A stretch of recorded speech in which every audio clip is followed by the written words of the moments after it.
ఒక్కసారి రావాలని అయ్యప్ప ఓరారా పిలుస్తుంటే అయ్యప్ప పిడికిలంతా అడుగులతో పొంగిపోయినావంట పరమాత్ముడిస్తే పరవశించినావంట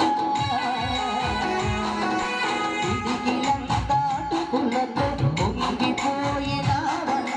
పరమాత్ముడిస్తే పరవశించినావంట ఎంతటి దయగలవాడో అయ్యప్ప అనుకుంటే